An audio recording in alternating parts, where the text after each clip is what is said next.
It's my icebreaker speech, guys. Should I start whenever or your time? Stop, run, your press. Hi, what is your name? It is one of the first questions we learn to answer in our life. Also probably one that we learn how to respond on the daily basis as it comes. But what if I tell you this has been one of the most difficult questions for me to respond to in my life for many years. Today, let me share with you my story. When I was born, I was given the name Ruo Qing, which means like the sunshine. And I absolutely love the name. My grandparents used to call me Qing Qing.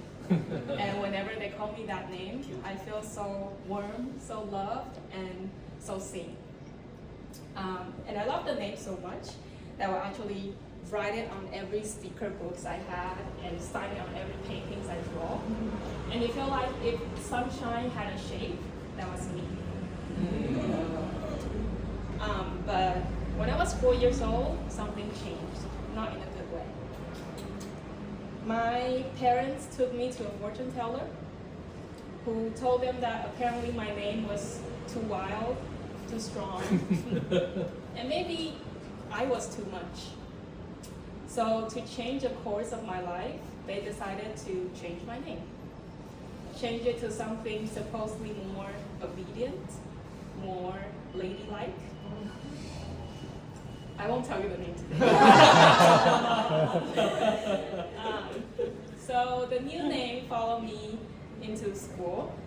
It's printed on all my report cards, my student ID, my high school entrance letter, and ultimately my university diploma. So the year went on and I started to tell myself, maybe that's just who I am now, I guess. But deep down, it never felt right. It felt like this tight box that I was forced to stay inside. A box that says, don't speak too loud, don't think too much, don't take up too much space, you know.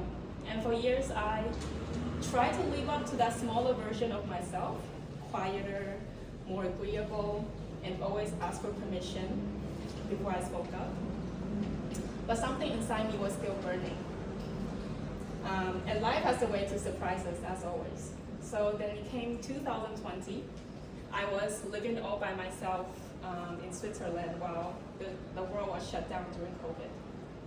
And one day I was training in my local gym, lifting some weights, and out of nowhere, I heard a voice. This is a true story. I heard a voice rose deep inside within me, one that said, I am created mighty and powerful, with great strength and force. I am a forceful woman. And when I heard that voice, I froze. Like my whole being froze and goosebumps went all over me.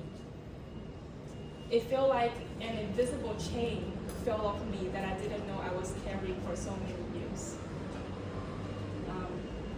It was like something, or rather someone, reminded me that who I really was. Not someone small, not someone to be tamed, but someone alive, strong, and vibrant.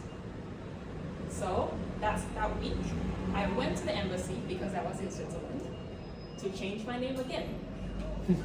And guess what? I changed it back to Ruo Qing. Oh. But my life didn't just stop with a name change. My life has actually shifted since then. I care a lot about words and meanings. I care about how people make sense out of them. I love learning, and I love how people learn. Not just skills and knowledge, but also who they are and how they trust themselves. My friend told me that I am a mixture of intensity and warmth, like my name. And I think that's pretty accurate. And honestly, I'm still learning to be okay with that, to learn to live as myself fully and unapologetically. So no, I didn't get to have I didn't have my name Ruo Qing printed on my school report cards or my old IDs. But from now on, I'll have Ruoqing printed on every new passport I carry, Okay. and maybe one day in my wedding certificate. So now, whenever someone asks me, what is your name? I smile and I proudly say, my name is Ruoqing. You can call me by my name because now I know who I am. Thank you.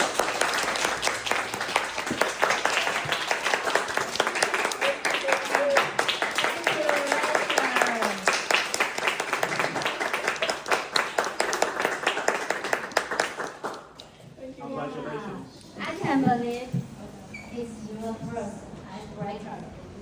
You let everyone know you. Actually, when I saw you, I feel you like a star. Yeah, because you always smile to everyone, and I think you are also a warm, because you will give us a warm word to everyone. So I love your speech. Thank you.